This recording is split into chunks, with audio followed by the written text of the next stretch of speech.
Pepe para sa pangkurga. Kurga para sa ilati ng baboy.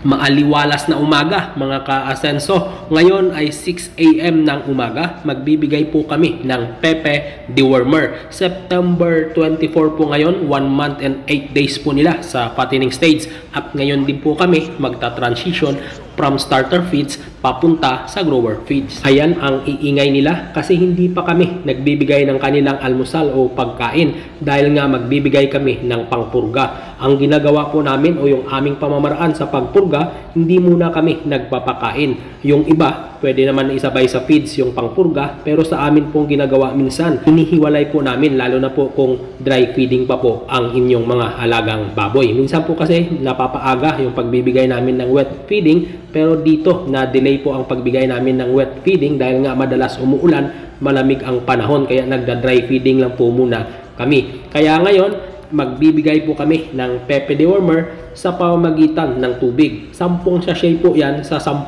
piraso ng baboy na ito. At ang dami ng tubig na aming inilagay sa 10 sachet, 8 litro o 2 galon lang po. Hindi naman po yan nakakasama. Mas tinapangan po namin dahil malalaki na po sila. Ngayon, tinimpla po namin ang 5 sachet bago po namin sila papakainin. Ilalagay po namin yung 5 sachet dyan sa jug. Tapos, hayaan po muna namin na iinom po sila ng Pepe Dewormer bago po kami magbigay ng feed. Ayan, mapapansin ninyo sa video na ito na paisa-isa na silang umiinom ng Pepe Dewormer dyan sa nipple drinker nila. After po na mga lahati po o halos maubos na po ang 1 galon na yan na inilagay namin, magbibigay po kami ng feeds dyan sa kanilang feeder para magsimula na po silang kumain dahil napakaingay na po ng mga yan once na dumating na po ng 6:30 hanggang sa 7 AM dahil gutom na po sila sa mga oras na yan.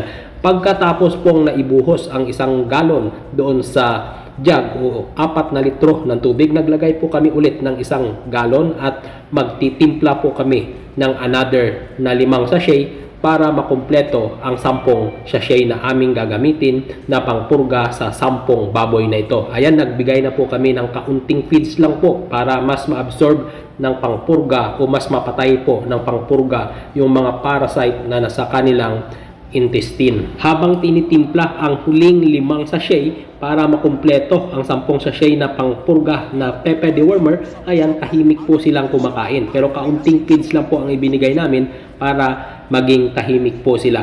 Pagkatapos po maibigay ang 10 sachet na yan, papakainin na po namin sila ng kanilang almusal. 3 hati po yung 20 kilos sa loob po ng 1 araw dahil nagpapakain kami ng umaga, tanghali at hapon at nagbibigay po kami ng kaunting merienda sa mga 2:00. Yan po ang kangkong or dahon ng Madre de Agua. Ayan po ang aming ibinibigay sa kanila para iwas umay po sa feed. Minsan, pagdating naman ng 9:00 or 10:00, kapag nagpapaligo po sa kanila, after nilang maligo, nagbibigay po kami ng kaunting dahon ng kangkong or Madre de Agua din dahil nga po napaka-ingay nila. Bago po kami magbigay naman ng lunchtime nila pagdating ng 12:00. Bukas, September 25, pure na grower feeds ang kanilang kakainin at ang dami ng aming ipapakain.